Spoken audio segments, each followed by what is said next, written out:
And welcome to the book club, August Book Club 2024. Y'all, I am always excited for this Tuesday night. Whether I've read the book, whether you've read the book, it's always just the most fabulous conversation.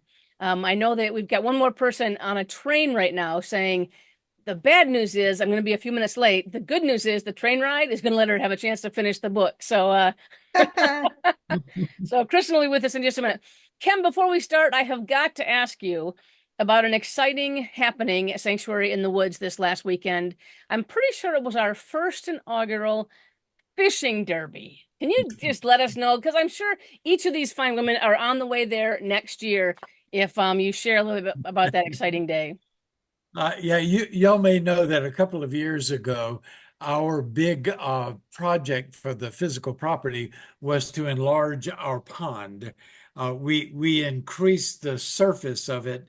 We doubled the surface and tripled the water volume just by having it dug out, and so it's just quite a beautiful pond now, small lake actually, right here on our property. And so I've been fishing since I was 5 years old, probably younger than that, and love to fish. And so I have been stocking the pond, and it occurred to me, and I also feed the fish in our pond. And one day I was down there feeding the fish off of the dam, and I had several huge catfish came up because I always stock the pond with channel catfish and bluegill brim, and sometimes with smallmouth bass. And so I had several really huge catfish came up, and it occurred to me I really need to get some of these big fish out of the pond so that all these little ones, can flourish. And so the idea came to me to have a fishing derby. And so last weekend we had our first invitational fishing sanctuary fishing derby. Invitational meaning that I only invited a few people that I really knew how to fish. And so they came on Saturday afternoon. We had rules set up. We fished for 1 hour from 4 o'clock to 5 o'clock. And then we had a big catfish fry dinner following the derby for all the contestants and their families and several other guests that we invited who didn't want to fish, but who did want to come and eat fried catfish. And so it was a tremendously successful. They in 1 hour they caught 14 beautiful fish. Um, the winning fish was a catfish of about almost 3 pounds. Beautiful. We still did not catch any of those really big ones, and so we still got to do something to work on that. But it was a wonderful time together. Everybody had fun. It was joyful. The fishing enterprise itself. Here are three of the fisher people, and that's the stringer of fish right Wow. there that I'm holding up. Um, that's the winning fish, this channel catfish, and the trophy. That's Brandy Rasmus, who was the winner of the Derby. She caught this catfish. That's just some fried catfish. That's so, but it was a really wonderful time, and it will be one of our annual events from now on. Will be the annual Sanctuary Invitational Fishing Derby. Thanks, Ken. So block off your calendar. Sometime when Ken decides, we'll have the If you second. like to fish, if And you you, like to fish, there were yes. rules. I mean, go to our Facebook page. The rules are posted. There's a few more pictures there. And afterwards, even some neighbors came over to increase the amount of folks at the fish fry dinner. So I think it's going And to by be the way, that was a lot of beautiful fresh catfish, and we have some friends here who own a Chinese restaurant very near us down the road here, and they had come out here and fished a couple of times, and so Tom wanted us to donate the fish to that Chinese family, and we did. And they were just so grateful and thankful and happy to receive all of those fish for their family. 14 channel cats. Wow. Wow. All right, Cheryl, we could talk all night on Little Bunny Trail stories, but it is time for you to take over. I know it's a fabulous community. Love you all, and I am putting you in the best of hands with my wife. Cheryl, these fabulous, gorgeous folks is all yours. Thank you. Thank you all for coming, and I hope you were able to read the book, um, The Women by Kristin Hannah. And I guess I'll just start with the normal start for these things. And what were your impressions of this book?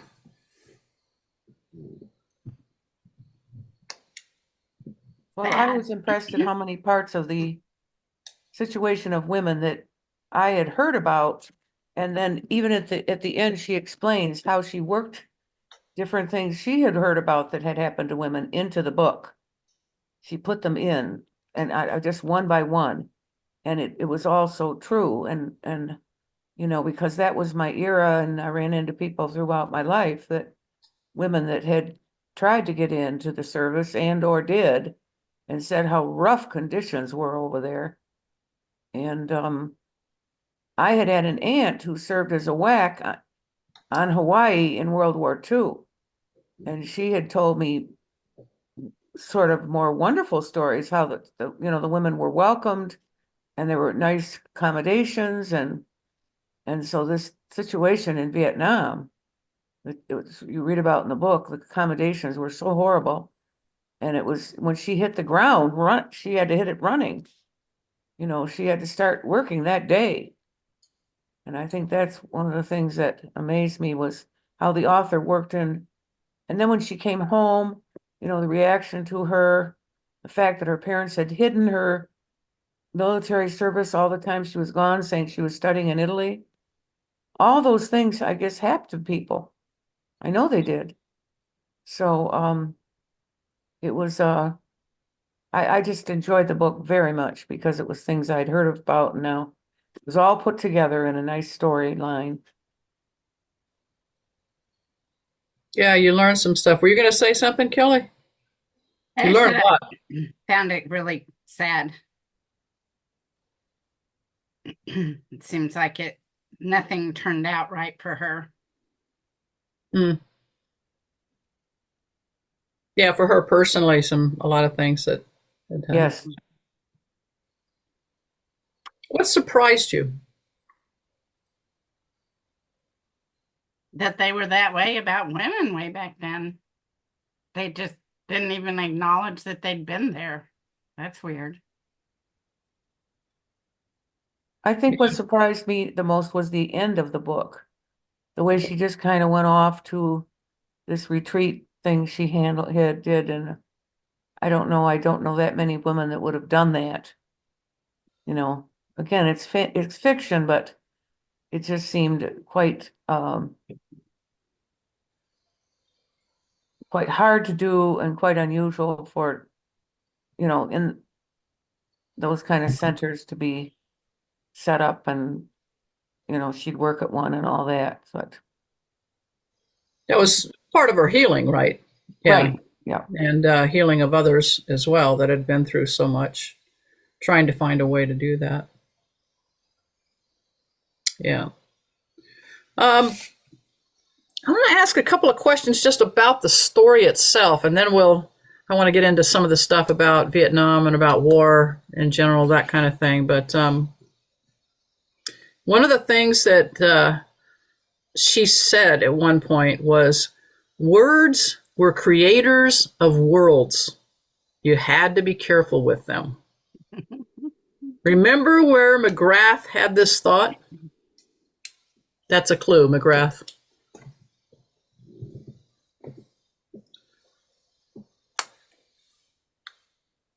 I do remember it, but I don't remember where. I remember the words, but I don't remember where or under what circumstances they were said. If you know Cheryl, you'd notice those words. Oh, well, so you can notice them too. Yeah. It was, I remember the words. yeah, it was when Jamie said, "I love you, McGrath. I know I'm not supposed to."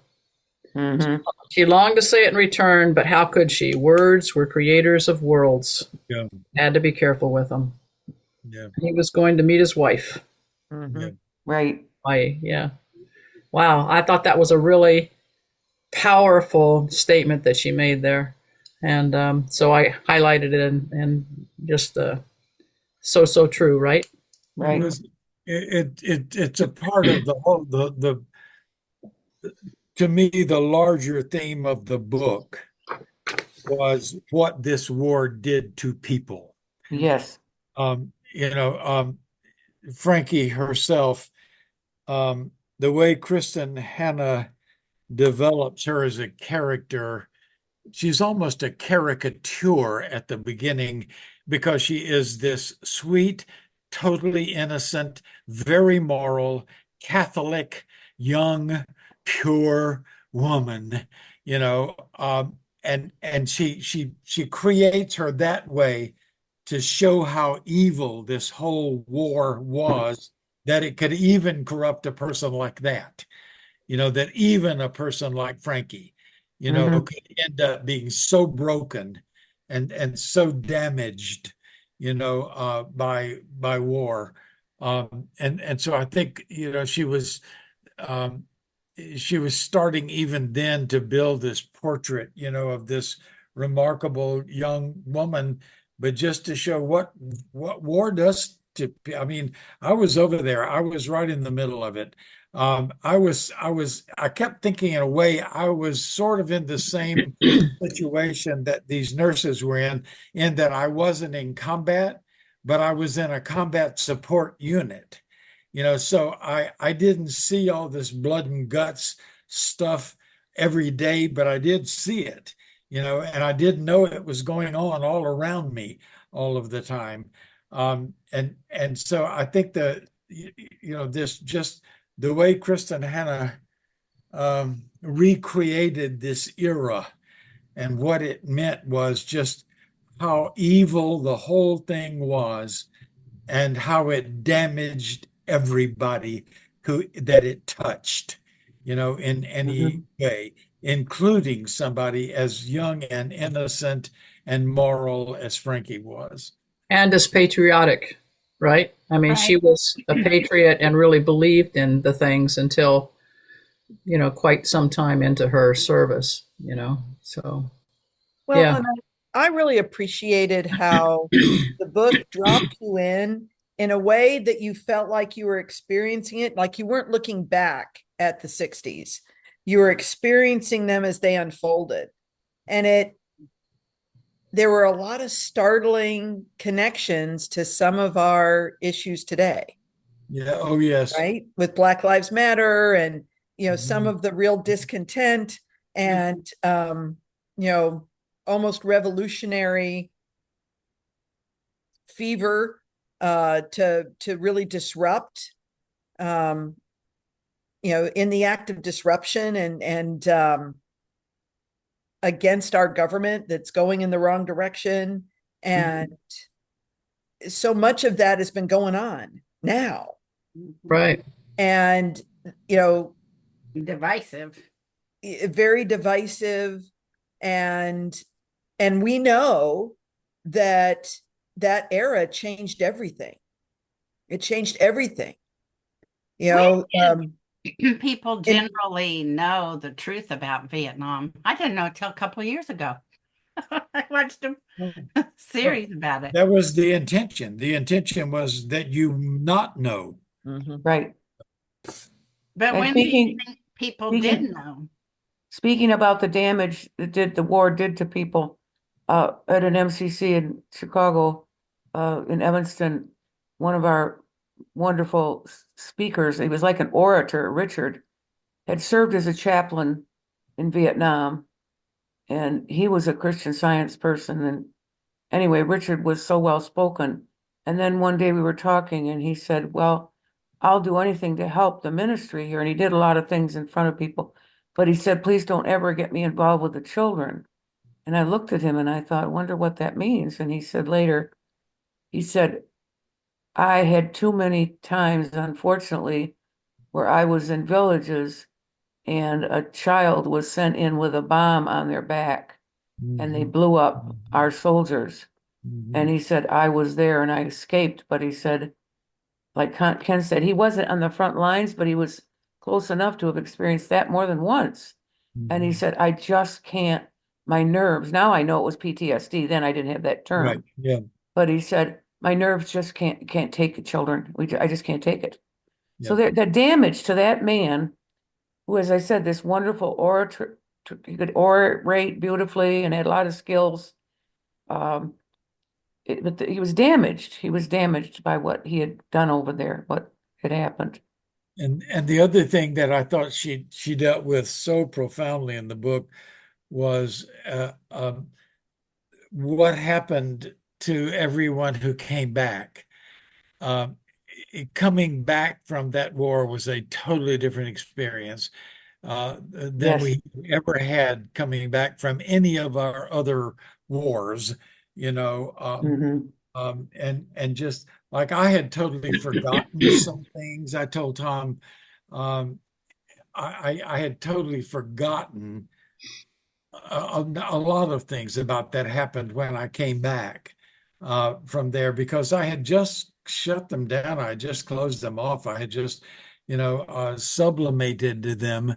But when I was discharged in Oakland, um, and the only thing I had was fatigues at the time. I didn't have any civilian clothes, and I took a taxi across the Golden Gate and into San Francisco, and the next morning I woke up and I wanted to walk down to Fisherman's Wharf and things like that, and I did get spit on, and because I had on fatigues and because my hair was cut, I had a military haircut and all of that, and I had just kind of forgotten all of that. I had forgotten the way we were treated, when we came back, that we were baby killers and all of that, and that we just immediately went back. We tried our best to go back as fast as we could into some kind of normalcy so that we could just forget all of that. And of course, that's not healthy. It's not healthy when you don't deal with things, like that. And so that, what happened to Frankie, emotionally and psychologically, Hmm. was just devastating because of the way she was treated when she came back, and her father, oh my God, just literally saying he was ashamed of her. Hmm. He was proud of his son for going and getting killed, and he was ashamed of his daughter for going and staying alive. Yeah, it was. Yeah, it was a pretty devastating thing. Yeah, I think we were all alive during the Vietnam War, right? And you guys have already talked a little bit about some experiences that you heard of people coming home and your personal experience, Ken. But I'm curious, like Kelly, you alluded to the fact that you didn't really know what was going on, and it was in the news, about people understanding that it was not the kind of war that we expected it to be, and that we were being lied to about how many people were being killed and how they were being killed, and that we were winning the war and all this kind of stuff. But where were you in Vietnam? I mean, what was going on in your life? What do you remember about it? I mean, Ken, you were there, but what else? I mean, it was a long war. So you were there before, you were home before the war, you were home after the war. But for everybody else, where were you during that time, and what was going on in your life? What do you remember? What do you experience? I think the most riotous part of it was when we were in Spain, right? After Daddy came back. No, that's when it ended, really, Kelly. I mean, it was ending. When we went to Spain in '70, it was starting to, there was still there was a lot of that kind of stuff. You're right, going on, but it ended in '73. Our participation in it ended. Well, I was reminded of it last week in the Democratic Convention in Chicago because I don't know if many of you heard this, but they over and over again alluded to, boy, is Chicago protected, because in '68 the whole city was torn apart. I wasn't living there. I was living in Detroit at the time, and I was away for the summer anyway, so I was out of this area completely. But yes, Chicago was, And that was all about people protesting. Why are we in this war? Get us out of this war. And it was hundreds of thousands of people went downtown. Yeah. It just really What do makes you me remember, Kelly? Go ahead. What do you I just remember? remember vaguely seeing some of the riots on the news. But we were in that tiny apartment. It's when I remember seeing that and not really knowing. I think we were protected from it. And I know mommy was very protective of the war, like she didn't want to even think that it could not be valid or, righteous or whatever. So I think that I never considered it. I never even considered it. And even as an adult, because I've always trusted that our government, our media couldn't keep anything quiet, I really have trusted that until the last few years. I've watched a bunch of documentaries about the war after 9/11 and then about Vietnam and how much it's been kept from us. Like even this one media company said that because they didn't report stuff the way that the Bush people wanted them to report it, they weren't allowed to come in the White House. They were banned. That's scary to me when I think that the majority of people think our press is a free press, and that's what keeps our country honest, Yeah.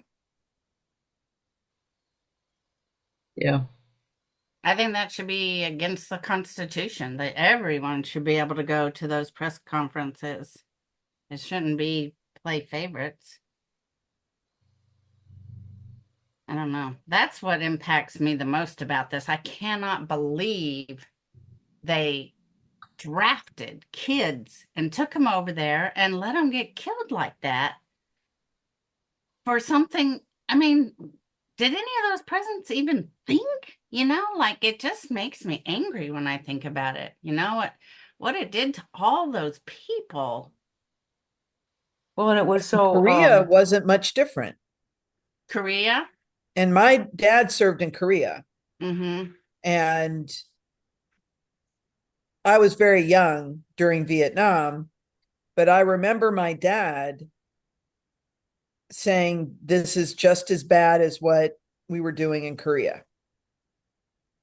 I grew up knowing, getting from my parents that this war was bad and the war my dad had served in had been bad. And then my husband is a Vietnam vet. So he was in Da Nang. Was he in the army or in the Marines? God. And where were you, Ken? What you said it wasn't in the. No, I was in a combat support unit. I was stationed in Thailand, and we were dealing with all these people who were being killed and wounded and all that. And I was the assistant to the chief of chaplains for armed forces in Thailand, Army and Air Force. You were already a chaplain then. And so no, I was not chaplain. I was assistant to I was assistant chaplain's assistant. But I flew in and out of Vietnam the whole year I was there, doing memorial services, and most units would wait until 5 or 6 guys had been killed, and then they would fly me in to do a memorial service. And we'd be in an airplane hangar with bombs going off and mortars, all around us, and trying to do some kind of memorial service for people who had been killed. And so I was shot at twice. Once they missed me by this much. They hit my Jeep. I was driving from central Thailand down to Bangkok, and there was a mountain called Khao Yai, and we had been told that the Thai Cong, who were the Thai version of the Viet Cong, were on this mountain and to be careful. And so we were driving and we were driving at night with our lights off, and all of a sudden we heard gunfire and a bullet hit the Jeep right 2 feet behind me. That's Wow. that's the closest I came. I was never in combat like is Well, described, that's like in enough this to give book. me PTSD. Yeah, I was shot in combat, but I was just in a support unit, Mhm. as opposed Just, to you're being just in a in support. combat. Yeah. Yeah, I can't imagine. Did your husband come back with a lot of nightmares and stuff? What's so interesting is, as Ken said, I think they were all told, just forget about it. Go on, go back Yes. to your life and forget about it. That's what that was the advice they were all given. But my dad And didn't then know. he and I, shortly before we were married, we lived in Mobile, Alabama. Oh, And he started having horrible nightmares because Mobile smelled like the jungle. oh, Mm, wow. mm. And I started looking for a new job. And I moved us out of there because it was really hard, because there was all this stuff, like Ken said, that he'd pressed down and pressed down, hadn't thought about. And now he was really having all these horrible nightmares and stuff. And I didn't like my job that much anyway. And so I started looking for another job and moved us out of there because it really reminded him too much. And I don't think he, not in the way today we would say, hey, I processed it or whatever. I don't think That didn't that's ever happen then. happened. Yeah, that wasn't happening then. Yeah. So many Nobody had that triggers. concept of PTSD. That didn't exist, right? Yeah. There were so many triggers, that set off these kinds of things. Mhm. For Frankie, over and over again when she came back, there were loud noises and all of these things, Mhm. triggers for her. When I came back, my wife at that time and I drove down to New Orleans for I landed on a Thursday, and on Friday we took off and went down to just get away from everything, for a couple of weeks, and we went down to New Orleans. And there's a wonderful restaurant in New Orleans called the Court of the Two Sisters. And Mhm. I had grown up, going to that restaurant and loved it. And my favorite dish there was a Cornish hen, Cajun kind of Cornish hen dish. And and I didn't know that in the years that I had not been there, that's like was their specialty. And so when you ordered this Cornish hen, when it came out with sparklers on it, and Mm. somebody hit a big gong. Mm. And Oh, and so I was on my knees, you know, I was on my knees in front of my chair, um, from the sound of the gong and the sparklers. Um, it was just that reflexive thing that Frankie went through so many Mhm. times, Mhm. of triggers. And like you say, nobody was saying this is how you heal from this. This is how you get over the nightmares. This is how you forget what you've been through. Everybody just said, forget about it and go on with your life. Mhm. Um, and it just it didn't work that way. It just emotionally and psychologically, life doesn't work that way.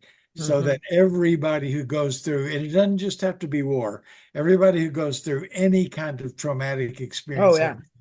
we know now, what the effects of this can be, and we're able to diagnose PTSD not just from war, but from disease and all kinds of other abuse and all kinds of Mhm. other Well, and the things. thing is, the worst thing you've ever been through is the worst thing you've ever been through, Thank you. Yes. right? Yeah. So, I mean, for you, it was like really horrible, horrible stuff that anybody would say, "Oh my God." But, when my husband got diagnosed with cancer for the second time, second Agent Orange cancer, mm, um, I got some counseling because I really hadn't processed our journey through his first Agent Orange cancer, and now he had mhm. another one. And what was fascinating to me is I did some EMDR, which is a type of therapy that's really geared towards Right, PTSD. right. And what was so interesting was what came up for me much stronger then anything we went through with my husband's cancer was the layoffs that I had to do as part of my job. That I did 8 rounds of layoffs in 6 years. And that I was running them. I was the one saying, okay, you're the one who's laid off, and having to give that message and everything. And in therapy, I found I had more PTSD built up in me from that than from my husband's cancer. And you might think, oh my God, that's just, Oh, No, it's horrible. It for me, it just impacted my mental health really intensely. And I'm so glad I did the work, because, I think it's one of the reasons why I was able to finally lose weight when I've been trying to lose weight and I couldn't do it. Once I released some of that stuff, I was able to do it. Wow. And I think those two things are linked. yeah. Sure. And I think a lot of Frankie's problems with alcohol and everything was, self-medication. Sure. And she even was aware of it, but couldn't stop it. Didn't have, a lot of her bad decisions and things like that I think a lot of that was from just unresolved trauma. Yes. Yeah. And Cynthia, I know you said you thought that was kind of strange that she ended up on some farmland and doing, this retreat type of thing, or these healing types of things. Mm-hmm. I thought, to me, it was like, wow, she was probably one of the first to actually start dealing honestly and in a healing way, and in talking about your emotions, and in trying to figure out a way to help these people, help these women especially, heal. One of the first people that did that. Well, that's why she wrote about it, I think, post-Vietnam. was she wrote about it so people would know that these things Right. did go on. Right. Yeah. And although there were a lot of women that had served in other wars, serving in the military in any capacity in Vietnam during that time frame was still very unusual, Mhm. And the war ended for us in 1973, and that's the same time that the draft ended. Mhm. We'd had continuous draft for 25 years for all men in the U.S. And that was when it finally ended. 73. And I became an ROTC cadet in 1975, Mm-hmm. a volunteer, right? And out of 24 cadets in my field training group, 8 were women. Wow. That's different, isn't it? Very. Uh-huh. Yeah. Big change, really fast. Yeah. Yeah. I wonder what drove that. I think because they needed people to come in and The men were smart enough to know. no, I don't think that was it. I think for women, who were seeking equality at the time, that was the one place that you could get equal pay. You were, supposedly treated equally. Obviously, there were some differences in the way you were treated, but nominally, you were supposed to be the same as anybody else who was of your rank, Mhm. And you could get these kind of benefits. A lot of benefits were associated with it. When they made it volunteer, they had to provide a lot more benefits and stuff, right? Right. But think about it now. Now all veterans are incredibly honored, and in a lot of different ways. PTSD is recognized, How did all that happen? How did that change from Vietnam to this honoring of all veterans now, including Vietnam? Well, I think Kelly said a lot of documentaries were done. There was a lot of exposure to exactly what happened and the hiddenness and how, it was all swept under the rug and suddenly it had to all come out. And people realized, though, we had enough people from World War II that had served when it was an honor and they were honored. And I remember being told as a little girl during World War II, and Korean War, my father said did not serve, by the way. He was 4F here. He was a big athlete. For whatever reason, he was determined 4F. And he said to me, he said, my father taught me a good lesson. My dad had his own wool business. He said, my dad told me during the war, he said, you're gonna make good money one way or another, because everything is functioning highly. He said, you better put some aside, because he said, when the war is over, that there's going to be a drop, and there was. And he said, also, those vets are going to demand something. I don't know, it'll be schooling, it'll be a lot of things. And that, of course, has come to pass, and I think everyone's glad about it, but it's just very different. Yeah. And Mhm. You think the start of it was when they put up that big Vietnam memorial? Did that helped a help? lot. I think that did help a lot. 'Cause I can't Yeah, remember and anybody. a lot of it was the fact that before, not just before World War II and then Korea and then Vietnam, we had gender role expectations that were very rigid. Men did certain things and women did certain things, and that was it. And the things that women did were very limited. And then all of a sudden there were these wars where men had to go fight. And so those roles that only men, I mean, this is where Rosie the Riveter comes Right. in. Right. Yeah. So all of a sudden, all these roles that we had been told only men could do, now women not only did them, but did them as well, and in some cases better than men had ever done them. And so women suddenly woke up and said, wait a minute, we don't have to sit home and do this, and if there's a war going on and we want to fight in it, then we're going to enlist and we're going to fight in it. And so the wars are attributed, those three wars are attributed really with the foundation of what we call women's liberation today.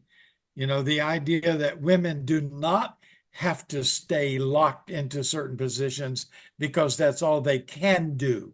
Mhm. Because women showed that they can do a hell of a lot more than Well, just those and things. you're exactly right, Ken, because a lot of people forget that it wasn't boomers who led women's liberation and the civil rights movement. Yes, It was the World War II generation that's right. that That's led right. it. Yeah.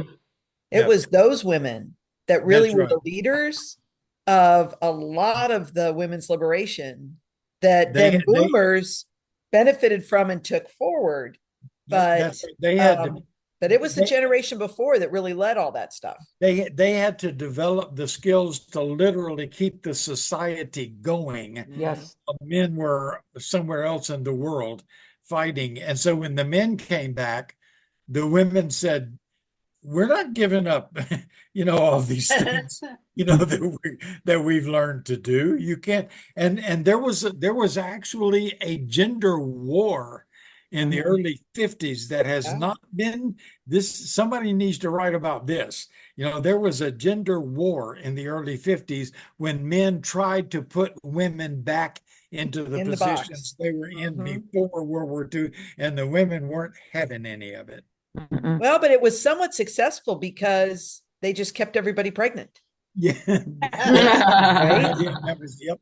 Well, I mean, in a way, they succeeded putting women That back in was the box. that was part of the gender war. Yeah. Yeah, that was Keep them part of what we barefoot, were trying to keep do. them barefoot and pregnant and in the Yep. kitchen. Yep. Some of the other books we've read have talked about some of these women that went to school and that were professors or that were, scientists and stuff like that. And that was part of that period, right? Yeah. Mhm. I want to bring up something, that was kind of interesting. It made me think of this and made me wonder a little bit. You remember when Frankie was before her brother Finley went off to war, they were having that party, and she was in the her dad's office and looking at all the war pictures and stuff. And Rye came in and looked at him, and he said, women can be heroes, Mm-hmm. And anyway, Frankie signed up for the Army Nursing Corps early in the day of the same day that her family found out about Finley's death. Same day. And she told her mother, "I don't have a choice, Mom. I can't undo it." What did you think when she said that? What does that mean? I don't have a choice. I can't undo it. I guess I took it at face value that she signed up. She can't unsign up. Well, and she tried to get into 2 other branches, remember? Mm. Right. She tried to get into the Navy. She was only taken with, the Army took her. Yeah. Do you think there was any part of that was not the literal part of it? Because I just wonder if she could have gotten out of it if she went back and said, "Look, my brother just..." Well, in life, you don't know. That was written by the author. Right. You don't know. Yeah, I know. Their strings can be pulled at the top so often that we don't even know about. Yeah. Yeah, But I think it's and part of it is just what I was talking about earlier. Kristin Hannah very clearly drew the character of Frankie in a certain way, and it was about a young woman who was so guided by loyalty and morality and all of these things. Promises. Yeah. Yes. So I think, in a way it was Frankie, at that point in her life, literally thinking, I don't have a choice. I have to do what I think is right. That's early in the book. That's her character is drawn so rigidly. That's the only thing, by the way, that's the only thing that kind of bothered me about the book is that things were almost too literal at times and too graphic at times. Toward the end of the book, the literary concept of Deus ex machina, machine from the gods, comes in. There were too many coincidences, where people she hadn't seen for years all of a sudden were standing beside her in the Yes. airport. It was almost like there was just too Yeah, much that was strange. Yeah. for me, particularly toward the end of the book. But she had created such a world of characters and dynamics that she had to figure out how to bring it all together, at the end. And that was kind of the only way she could do it.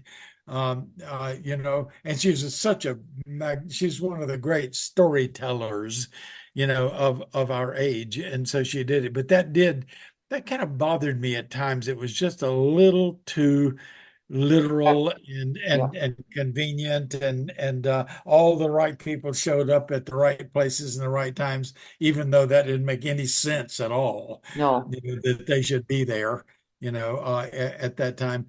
But of course, that was her way of bringing it all together. The other thing that I wanted to mention, because to me this was literally the most important thing in the book, was about how war changes every single conceivable human relationship. Every relationship, parents and children, siblings, partners, married spouses. War just beats the crap out of every single human relationship. And think about with Frankie, how many times, that's her relationships with those 2 women. Those are the only relationships that were really real in her life, whole in her life, healthy in her life. Every other relationship just gets the crap kicked out of it, because of this war. And I think that was sort of what Kristin Hannah was trying to say was, war is not worth it because here's what it does to us. Mm-hmm. Well, and after the honorable war of World War II, everything since then has been fighting against people who were not fighting in the open, fighting in jungle areas or behind the scenes, sending children in with bombs, doing these things that we didn't think were moral for war. And so it became an immoral place. I mean, it's all the same wars that we've been fighting in Afghanistan. It's exactly what's going on in Gaza right now, What we did, and when we had our Revolutionary War, we fought the way that the English thought wasn't honorably. Mm-hmm. Hid in the bushes and jumped out instead of standing in a line and shooting at each other. You're right, Kelly. Yeah. It's just so ludicrous to me that anyone would do that. Of course, you're going to do whatever you have. If you're the underdog, you're going to do what you have to do. I thought of that with Vietnam. Yeah. That, comparison. The saying, which was it Barb, who kept saying, men in war, men lie and then they die. Yeah. That you can't believe anything a man says, during war. And then the way that men lied to her and the way that men treated her and abused her. And, that it reminded me, one of my very best friends in college went into the Army the same time I did, and he was in Vietnam and I was in Thailand, and we did R&R together on the Gulf of Thailand for about 9 days while he was in Vietnam, and we knew each other in college, and I was married and he was married, and our wives knew each other, and we were just the closest of friends. And when we met for R&R in Thailand, he told me that he had not gotten a letter from his wife for almost a month at that time. And that was like unheard of. And so we were so worried and we didn't know what to do. And well, when he got back, he found out that his wife, while he was in Vietnam, his wife became pregnant from another man. And when he got back, his wife divorced him, married this other man, but she did not want this child. And my friend took that boy who was not his child. He was the child of his wife and another man, and adopted him and raised him as his own. Wow. And today that boy is a lieutenant colonel in the Army. Wow. But just think about how messed up that is, in terms of what war does to interpersonal relationships. And Frankie was just a victim of almost everybody in her life. Right. Yeah. Well, that's what I didn't like about the book. It just seems cruel to write that, and there isn't hardly any, it's not real to me. Like every single person died or lied to her so badly. Like every single, I don't know. When I read stuff like that, I feel like maybe it is real, but I don't feel like that much bad stuff happens to one person. Well, do you think that the author was meaning for that to be one person, or do you think she was representative of all the things that were going on? Yeah, that's a good point. I think that Frankie was a composite of people. Yeah. I don't think she was just one person. She was symbolic, of a whole group of people. Well, I got attached to her, and that pissed me off. So yeah, I felt the same, Kelly. Yeah, and I like this idea about her being representative of a number of different kinds of problems. That makes me feel better. Me too. Because I had the same reaction. Yeah. It's like, come on, Every, just offer. yeah, I'm gonna it's do almost like, Right. you the know, Hallmark lady. she was making the point that war is just devastating to Yeah. human relationships. And here is one person, Frankie, you know, who's going to get to experience all of it. You know, Yeah. we're going to dump it all on her, you know. Yeah, it was a technique that the author maybe used to make it really make her point really clear about. Yeah. Yeah, in literary form, it's called everyman, you know, which is a very sexist term, but everyman in literary form means a person who represents all people. Mhm. Oh, So, is this a book you would recommend to your friends? Maybe I've not, already Kelly. recommended it to several of mine. me Yeah, too. yeah. I've recommended it all over the place. Yeah. Book Well, Kelly? it's club. still on the bestseller list. Yeah. I mean, it really revealed a lot about Vietnam if you didn't know a lot about that, so it was Well, I did quite think that instructive.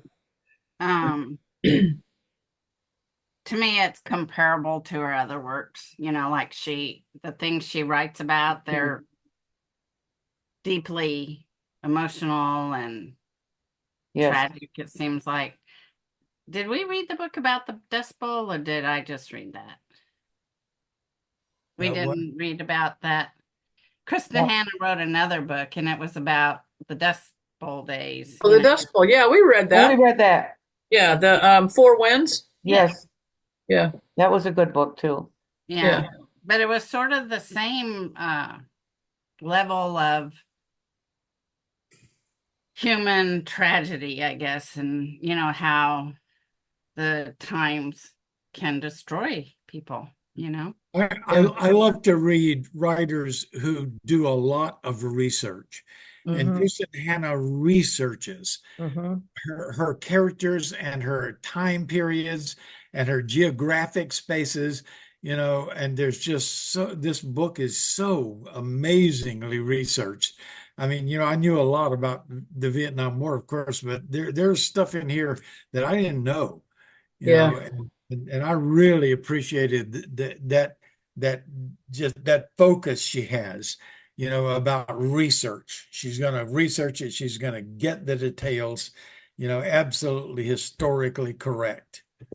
yeah. Well, and I want to share with you right now, I'm reading a book, The Diamond Eye by Kate Quinn, and it's set in World War II in Russia, and it's focused on women and a particular woman sniper who is a true real person. Who Really? was part of the Red Army Oh, in World War II, and she came to America and did some propaganda tours. And it's impeccably researched. And I have never read a book about World War II from the perspective of the Russians. I've never read one. No, me either. I especially don't know a much woman. about it. Yeah. And Mhm. so Yeah, it's really been interesting to see that perspective. So if you liked this book and the research, especially the real true to life aspect, but still novelized, Diamond Eye is really, really good. Well, that might start us off here. The Diamond Eye as one of the books. What does anybody else have? We need to think about what we're going to read next.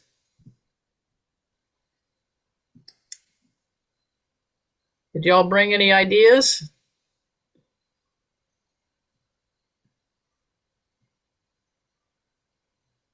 It seems like I did read something I thought we'd like, but now I can't think what it is. I'm reading another book right now, but we don't want to read it. It's entitled Awake, Not Woke, and it's by a woman theologian, a scholar, but it is driving me crazy because it is a fundamentalist Christian polemic against being woke and against diversity and equity and inclusion. Oh, And I have to put it down about every 5 minutes because my blood pressure just, Yeah, we don't want to read that one. I don't think so. No, I don't think we want to read it. I've got to read it because it was recommended to me by somebody who wants to talk to me about it. But oh my God. It's just, Yeah, That's really. too stressful. Yeah. somebody give me something good. Yeah, something a little easier here. So the Diamond Eye from the World War II Kate from another Quinn. Yeah, perspective. Kate Quinn. Sounds good. Sounds Now good. we I'd love to read it. Another book that I just finished is nonfiction. It's Generations by Twenge, Twenge. She's a researcher out of UC San Diego. And she does a really fascinating job of going into large data and identifying culture trends through the silents, the boomers, Gen X, millennials, and Gen Z. And it's for me because I teach Gen Z and I taught millennials and was very confused by them. And now I'm working with millennials. I found it fascinating to have because she's very macro, in terms of really drawing out the history, the culture aspects of the generations, and with lots of great data support. So it's even though it's a nonfiction book, it's very readable because you're thinking of the people who are in this age group. Yeah, and it helps you know about that. Joe and I actually created a course about that to present within HSBC when they were going through a lot of the struggles that they were going through with a variety of different. You might be really interested. Working together. Yeah, Twenge's work is really, really well researched, and I read her book iGen, which was about early Gen Z. Yeah, the impact of what her basic hypothesis is that we've got in our culture an increase in individualism that is being magnified by the increase in technology. Yeah, that makes sense, doesn't it? Yeah, and it has some really serious repercussions for the future. And I've been talking to my daughter, who's Gen Z. I've been talking to her a lot about it, about what the book said and what it said about her generation. And her perspective is that Twenge nails it. Wow. Yeah, it's very interesting. So I don't know if you want nonfiction or fiction, but I'm loving Diamond Eye. I'm just riveted. Yeah. Well, Cynthia, what about the book we just read for your book club? Yeah. Are you asleep, Cynthia? I think so. Oh, Those are hard. Don't, God bless her. What book was it, Cheryl? I Surrender. Was it okay? So here's the deal. Christy is a real big reader, and she says I'm riveted. Did I Right. surrender? Was it riveting? Yeah. Yeah. Was it pretty good? All right. We can go with that. I don't I'm need just to. asking the question. I'm saying, is it when you described the book that you guys did for? I know you enjoyed it. Was it riveting? Parts of it were. What was it called? I Surrender. It's about the Chilean, when in Chile, when they when our government actually got involved in making sure that the new Democrat socialist was not elected, and Pinochet got elected, or got put in office or whatever. So, and it was about how everything. She went over there and was shortly afterwards in 1975, shortly afterwards, and was working there. Wanted to work with children and teaching and in the schools, and she was hanging out with nuns, and so it was about the things that the Pinochet government did, the torture and the all the things that went on over there, and how Do you recognize the author? Huh? Who's the author? The author. What did I do with the book? The author showed up at Cynthia's house. Yeah, the author was at Cynthia's house. We got to meet the author. So I think that was part of the cool part of it, Cheryl. I'm just wondering if with all that's going on in the next 30 days ish, Do we want to read a book about that kind of work of our government, about any government, about Well, mean, this is going to be about the government too, but it's from another perspective. I'm cool to read the Diamond Eye. I'm not trying to, I'm you know. just trying to find that one, Cheryl, and everything I put in Amazon. Yeah. It's coming hard up to with- find her actually because it's a relatively new book and it's not it's you not know, a bestseller yet, right? she's trying to promote it actually. So, It's all like, I surrender, Lord, and I surrender. yeah, it's not that. Yeah. No, it's not those kind of. Christy, would you be okay to host that and say do your book, even though you're going to be way ahead? Oh, that's fine. What's the date for the next one? The date for the next one is September 24th. I'm here. I can do it. Is this, I've got to go. Is this Diamond Eye? Diamond Eye by Kate Quinn, Quinn.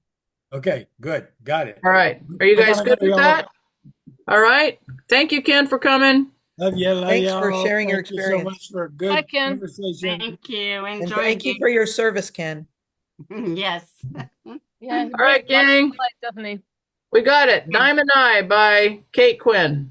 Okay, Cheryl, Thank you, find Chrissy. out the author of that and send it to me, please. I will. Okay. And All right. just so Okay, you know, love y'all. I checked Bye. out Kristen. Bye, Kelly. She's still on the train. Oh, bless her heart. She was supposed to be just like 2 minutes late. And she's like I am. She's been transitioning between careers right now. So for her to get a job, I mean, she'd probably, take a train to anywhere. And so I said, you okay? We're just checking on you. She says, still on the train. This is just now, 9:00. Delayed leaving Hoboken, further delays on transfer, still 15 minutes from home. Great day, which I'm glad for her. But I remember why I didn't like this commute. I'm like, oh, sweetheart. So she sends her love. And Did she finish the book? she probably, but she's probably so frustrated right now that she might not have been a great conversationalist, Okay. All right. Christy, Now- I hope you have a phenomenal trip next week. Man, oh man, oh man. Are we going to get to see you? I don't know. It's the challenge.